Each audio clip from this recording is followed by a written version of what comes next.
Neste episódio do podcast IntegriCast eu tenho uma convidada mais que especial. Uma convidada de honra, uma convidada que eu sou fã, sou admirador, assim, nada mais, nada menos do que Paola Sansão, que por acaso é a minha esposa, minha companheira de vida, minha musa inspiradora. Então eu convenci, olha, não foi fácil convencê-la de estar aqui.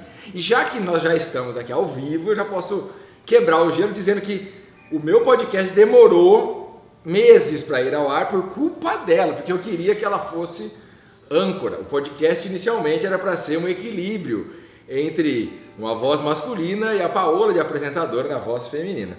Mas ela acabou, por insistência, me convencendo de que ela não queria fazer isso não. Mas hoje estamos aqui para entrevistá-la. Então, bem-vinda, Paola Sansão, ao IntegriCast. Eu agradeço estar aqui com você, meu companheiro. E para mim não é muito fácil falar, né, na frente das câmeras e em microfones. Eu prefiro falar através das cores dos pincéis, mas topei esse desafio com você. E até para trazer essa mensagem que a gente vem conversar aqui hoje. Que legal, vamos falar de cores e dessa mensagem dos pincéis, falar de arte, que ontem eu tive um insight e que eu ia colocar no final, mas já vou começar abrindo com ele e a gente abre e fecha com ele. O meu insight foi que arte é filosofia manifestada no visual. É a forma de transportar conhecimento através do sentir. Ao invés de palavras ou racionalidade, através da imagem, da escultura, da manifestação artística que faz o ser humano se conectar com princípios fundamentais, com a essência, com a mensagem.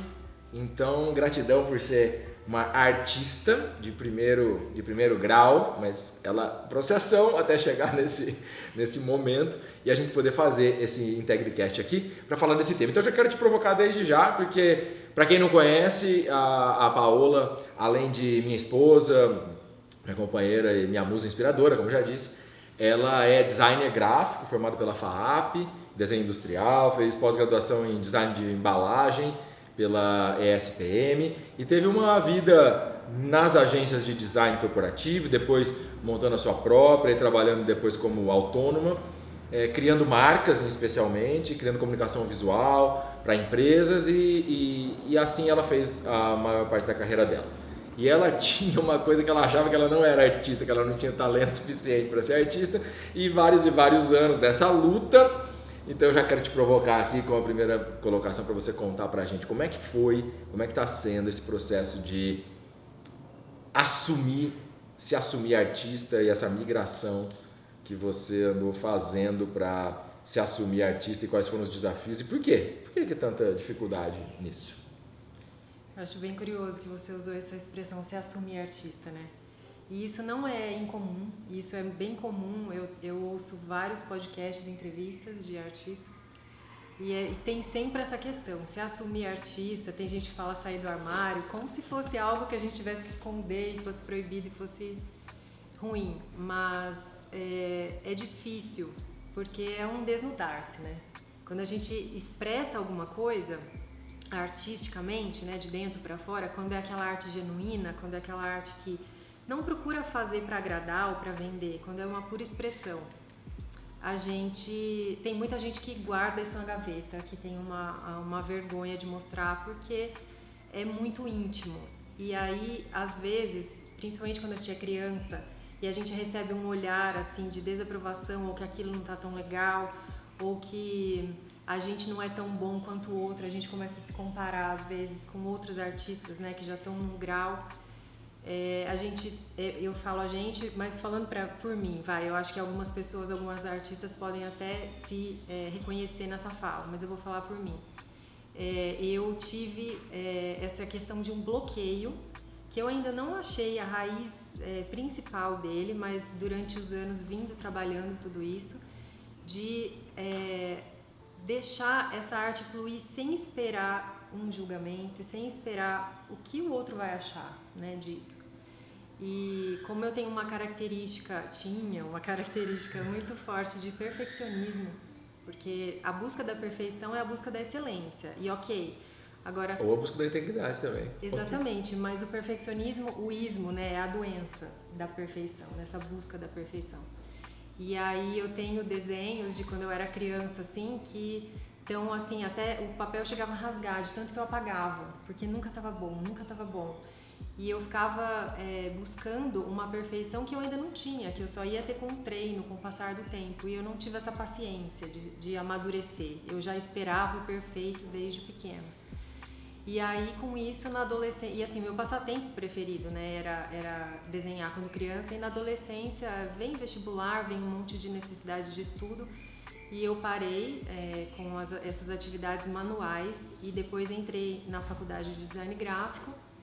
E tive a felicidade de ter, o primeiro ano era junto com artes plásticas, então eu retomei a questão do desenho de uma forma com professores que eu nunca tinha tido, eu nunca tive aula, né, de desenho quando criança, então tive alguns professores na faculdade, tive uma base do desenho e que foi muito gratificante, mas em nenhum momento eu considerei, porque a gente podia optar, né, se queria fazer, seguir com o design gráfico ou artes plásticas. Muita gente mudou nesse meio tempo, assim, no primeiro ano, tendo contato com as duas disciplinas, resolveu mudar de área. Eu nunca resolvi, eu já estava muito resoluta a seguir o design gráfico e fui super feliz nessa profissão, né? Exerço até hoje essa função de designer gráfico e criando logos, que é a minha paixão, assim, na arte gráfica em si.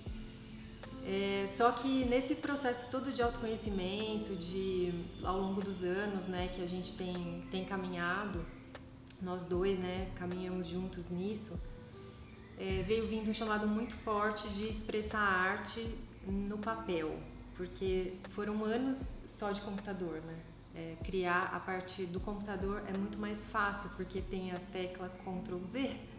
E aí fica tudo perfeito do jeito que a gente quer e gráfico, e a gente vai apagando ali, fazendo. E na mão é algo muito mais fluido e algo muito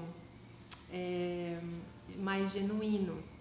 E eu esqueci isso, né, durante muito tempo, e aí com esse processo de autoconhecimento tudo isso veio ficando muito forte, só que eu ainda tinha um bloqueio, ainda tinha um medo perante um papel branco, né, nossa, o que eu vou colocar aqui? E até que eu comecei a somatizar fisicamente mesmo esses bloqueios, energias estagnadas, e fazendo algumas terapias, tanto médicas tradicionais quanto terapias mais holísticas. Sempre vinha essa questão de que era energia bloqueada.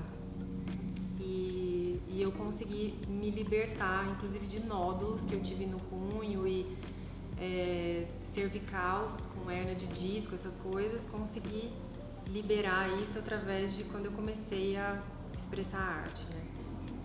E foi um momento muito difícil, esse nó principal, assim, desse mergulho de falar, eu não aguento mais não expressar, eu não aguento mais. Você foi testemunha disso, né? Como que isso foi pesado. Em todos os aspectos, né? Emocionais e físicos, né? E do grito de não dá mais para sustentar, né? Então, aproveitando o parênteses que você falou que eu fui testemunha, a gente foi fazer uma viagem, né? Uma vez para os Estados Unidos. Eu fui lá para a Singularity University, num evento da área de saúde, e arrastei a Paola junto, que ela nem queria ir, porque ela estava nesse processo dela, com dores e etc. Foi com remédio para tomar.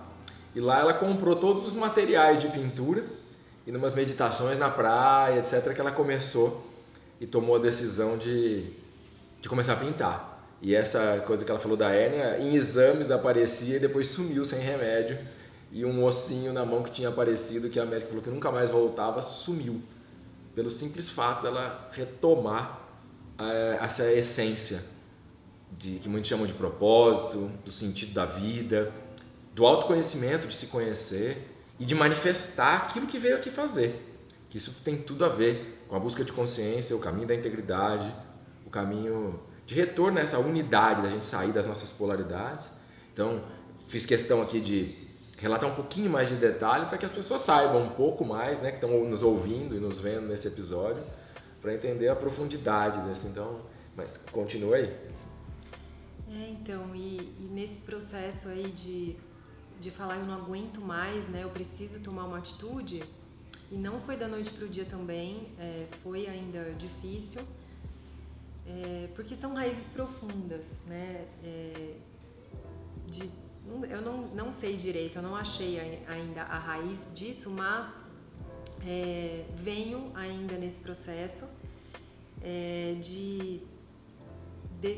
dessa entrega, acho que essa é a palavra, é uma entrega para ser quem eu vim ser, né? E por que isso é tão difícil? Eu acho que para cada um isso é num nível, para cada um isso é num grau, mas você falou dessa viagem, né? Após essa viagem eu tomei a decisão de pintar constantemente e resolvi abrir uma conta profissional no Instagram, né? Na época que eu só tinha uma pessoal, e resolvi começar a colocar tanto os meus trabalhos de design que eu tinha feito, de logos, essas coisas, por conta no período de maternidade, né, de 3 filhos, eu fazia só algumas coisas que as pessoas me chamavam, né, fiquei um pouco, nunca parei de trabalhar, mas fiquei um pouco ausente, e depois eu resolvi abrir esse Instagram e comecei a publicar, e 2 meses depois, eu acredito, né? Foi pouco tempo depois, eu tinha 4, 5 artes postadas e fui convidada para fazer a exposição, né? Que aconteceu. Ela achava que ela não era artista. Ela postou lá só para não dizer que não postou. E ela foi convidada para fazer uma exposição solo. E aí ela voltou assim, mas eu não tenho arte para expor. Então pinta. Deu, assim, quando eu recebi a ligação, né? Foi um shopping de São José do Rio Preto, que é a cidade que a gente morava. E eles viram, né, o pessoal da assessoria viu e me convidou. E assim, no telefone eu quase falei, nossa, não, deixa eu pensar. Eu falei, aceito. Eu falei, eu preciso, acho que era um sinal, assim, parece que quando a gente entra no nosso flow, do nosso propósito, o universo, ele só ajuda, né? Então, foi tudo acontecendo de uma forma do tipo, vai, tá tudo certo, vai. E aí eu criei 20 artes, fiz a exposição, foi um marco muito positivo na minha vida, foi super motivador para mim. E depois disso, eu comecei a receber muitos pedidos de trabalhos de design gráfico, e aí acabei esquecendo um pouquinho a arte de novo no ano seguinte, e aí veio uma segunda onda assim de não, agora precisa, né? E aí, enfim, entramos em pandemia depois e bastante gente também me procurando profissionalmente.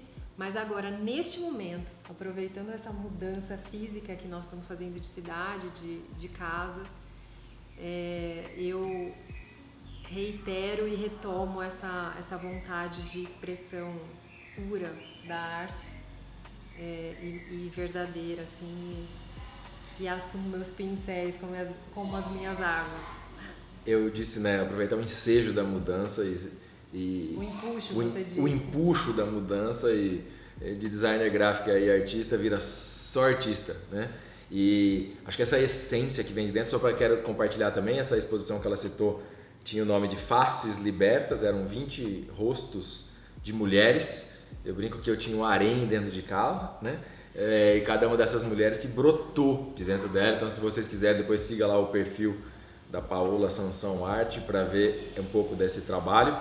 Então, cada uma dessas artes expressa uma essência feminina, e para a arte é necessário essa essência feminina. Então, para quem, como eu sou homem, foi super importante no meu processo de evolução, da busca espiritual, da busca de autoconhecimento, da busca da filosofia, participar desse processo ao seu lado, porque vendo essa busca do lado mais feminino da arte em você, também me ajudou a me conhecer, a me curar, a me equilibrar.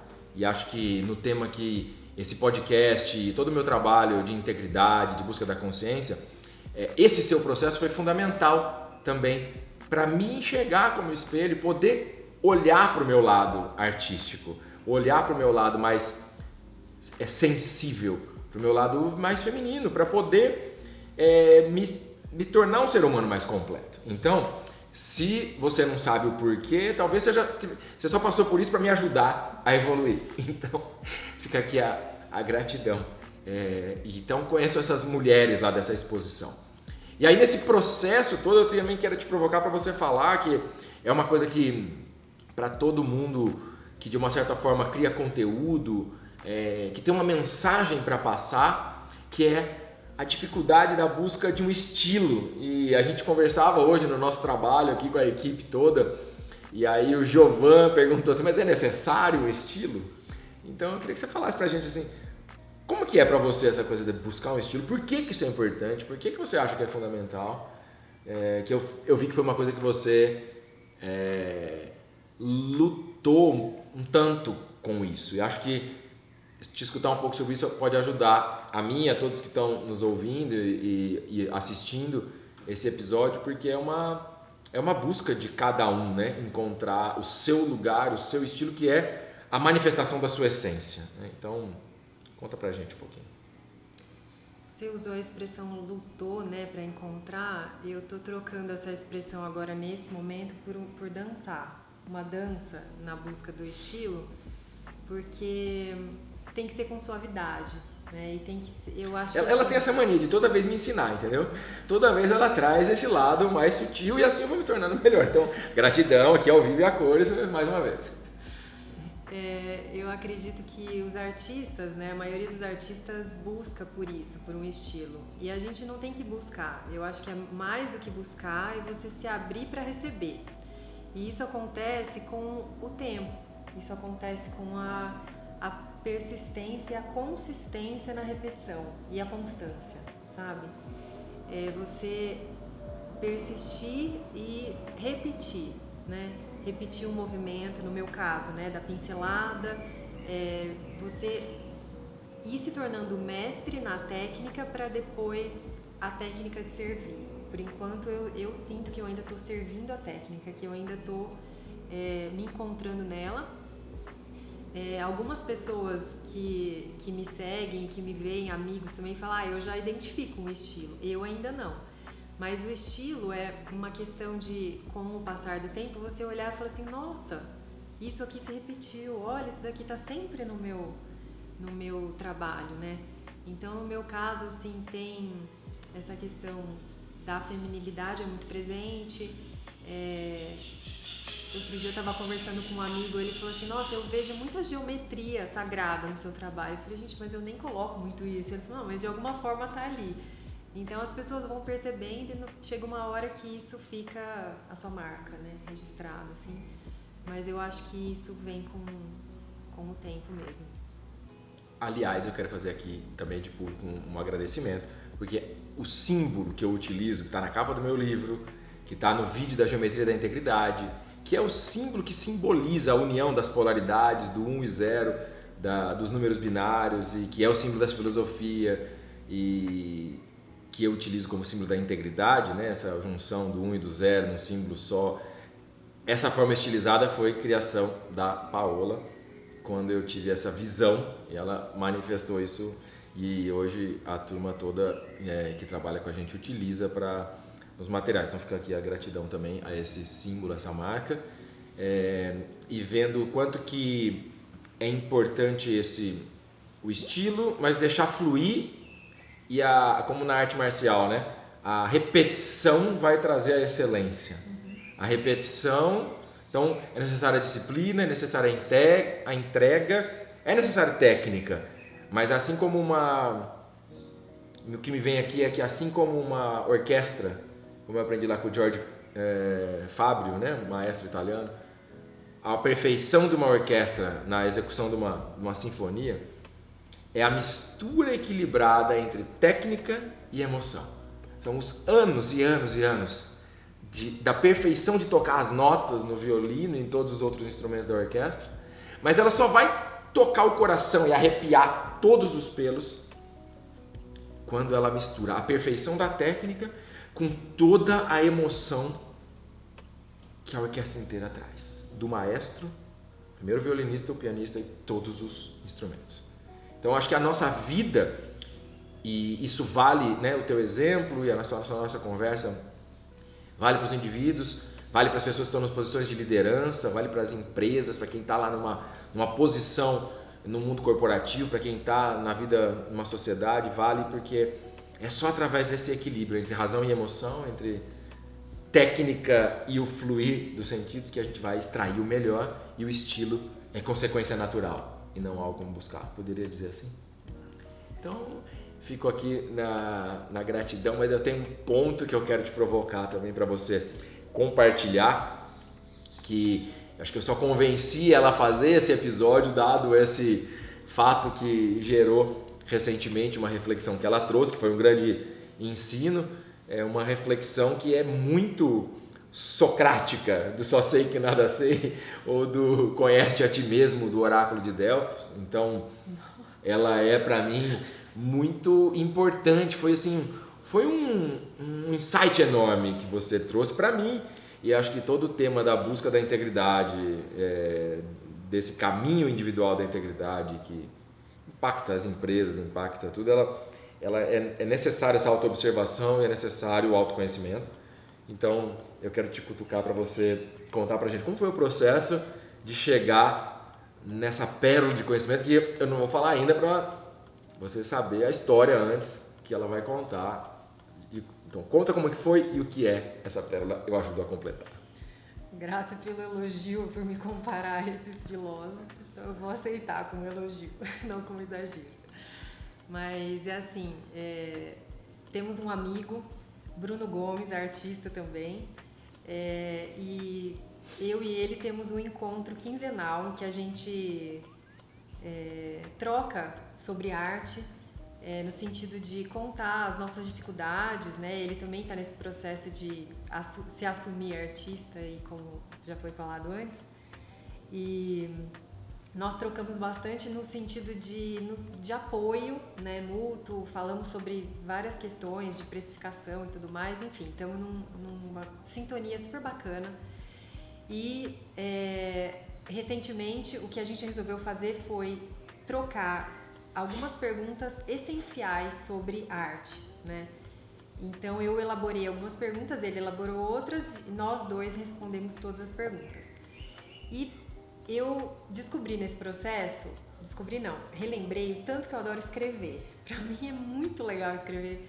Eu falo que o caderno e caneta é o meu melhor terapeuta, porque e ela escreve bem, ela sempre foi revisora dos meus textos, se não fosse ela, não era autor de livro, tá? Porque eu era um péssimo escritor quando a gente se conheceu e antes de casar. Não, mas eu me descubro bastante, assim, escrevendo. É realmente uma autoanálise, quando eu escrevo com consciência, né? E fazia tempo que eu não escrevia, eu estava com vontade de escrever, e respondendo essas perguntas eu entrei num processo terapêutico mesmo, assim, foi bem profundo e bem interessante. E a pergunta era assim, ele que elaborou essa, que era o que ainda me impede, quais são as armadilhas mentais que me impedem de enxergar o grande artista que mora em mim? E aí eu identifiquei 5 armadilhas, e uma delas era a crença de que outras pessoas têm que dizer a vida que eu tenho que viver, e não eu mesma saber a vida que eu tenho que viver, né? E isso é bem comum também em artistas se pautarem pela opinião de que a arte não dá dinheiro, de que você vai passar fome, de que artista é boêmio, preguiçoso, que não trabalha. E aí uma das coisas que eu escrevi foi artista, ele é feliz porque trabalha com o que ama, assim como qualquer pessoa que trabalha com o que ama, e não é por isso que a gente não deve ser remunerado, né, adequadamente e tudo mais. Então são várias questões assim que vão envolvendo esse desmistificar do que é um artista, né? E essa história de viver a vida que eu quero viver, né? Eu construí a vida que eu quero viver. A pergunta que me veio foi, a questão que me veio foi: quando eu estiver perante alguma coisa que eu não sei o que fazer, eu perguntar para mim mesmo, o que eu mesma faria nessa situação? Essa é a chave, o insight que eu tive, porque Normalmente a gente fala, o que fulano faria, o que meu pai acharia o que Jesus faria, o que Buda faria, né? A gente tem até os mestres. O que o sábio, né? O que o Sócrates faria numa situação dessa? Não, o que eu mesma faria nessa situação? Se fosse eu, o que eu faria? Se eu fosse eu, como que eu agiria nessa situação? Eu achei de uma profundidade filosófica essa reflexão, que ela está ecoando aqui, ela é motivo desse episódio do podcast. E o que você trouxe de um artista aí, da pergunta lá do Bruno, de quais são as armadilhas mentais que te impedem de ser o artista que há em você, vale para qualquer área da vida. Quais são as armadilhas mentais que nos impedem de ser o ser humano que eu vim aqui ser, de ser o melhor ser humano, o melhor líder, o melhor pai, o melhor marido, o melhor criador, o melhor... não importa. Então ela vale para qualquer um de nós.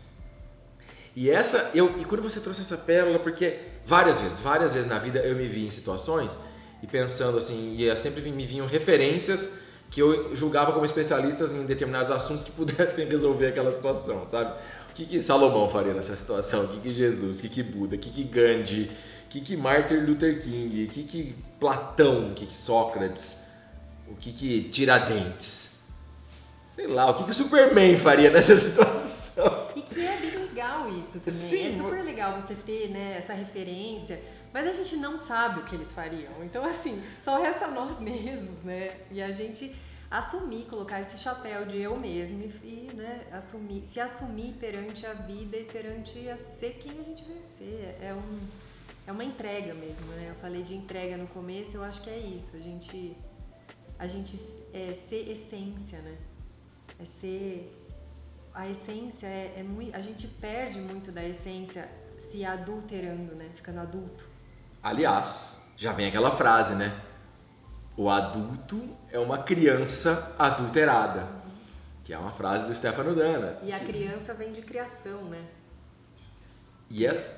Criatividade, criação. De criar, né? De criar. Então é isso, é trazer a criança interna para não estar adulterado na sua essência. E a criança é isso, é a alegria, é a não preocupação com o que o outro vai pensar, é a manifestação sem a preocupação do para que vai ser aquilo. Autenticidade. Simplesmente porque é o que eu quero fazer. É sorrir, brincar, é ficar triste, chorar e segundos depois sorrir, celebrar, então, no presente, vivendo no presente. E não há nada mais que demonstre assim, uma vida consciente e uma vida de integridade que estar no presente. Não está fugindo para o futuro ou apegado no passado. E nada melhor para estar no presente do que trazer a criança interior. Então essa pergunta consciente, o que eu faria nessa situação se fosse eu mesmo? Traz um chamado para a essência, um chamado de autoconhecimento, porque obrigatoriamente faz ir a fundo em quem é esse eu mesmo que faria? Por que não fez então ainda? Por que tem sequer essa dúvida? Porque se tivesse 100% no flow e na presença, não teria nem vindo a pergunta. Já teria feito. Então, eu achei de uma magnitude profunda, filosófica, o convite para essa reflexão nesse podcast, que eu espero que seja tão útil para quem está nos ouvindo, nos assistindo, quanto foi para mim. E não tenho dúvida que na antiguidade os grandes mestres e filósofos que ficaram conhecidos era muito fruto da sociedade machista que tinha, porque certamente muitos dos insights de Sócrates vieram da companheira dele. Muitos dos insights de Jesus devem ter vindo de Madalena. Então, a minha gratidão aqui de estar podendo compartilhar um pouco.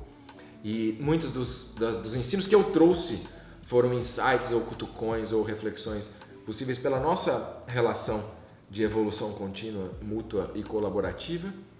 E muitos deles eu acabei incorporando a mim, mas não existiriam se não fosse você. Outro você me deu de mão beijada. E esse eu quero aqui, de público, ao vivo e gravado, deixar registrado a sua contribuição para a filosofia universal.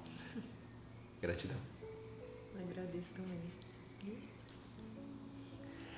Este aqui é aquele podcast feito na sala de casa, com muita emoção, gratidão, na companhia de uns amigos aqui presenciando e assistindo, mas eu espero que a senhora aceite com mais facilidade os próximos convites para gerar outros episódios, porque tem muita pérola de sabedoria nessa mulher bonita que eu tenho a honra e o prazer de compartilhar a vida. Então sigam lá, Paola Sansão, nas suas redes sociais, especialmente no Instagram, e conheçam a arte dela, e mais do que a arte dela, toda a sabedoria que ela traz. Mais uma vez, gratidão pela sua participação nesse episódio, que para mim foi de muita gratificação, muita felicidade, e fique com a minha gratidão em público para a eternidade. Também te agradeço.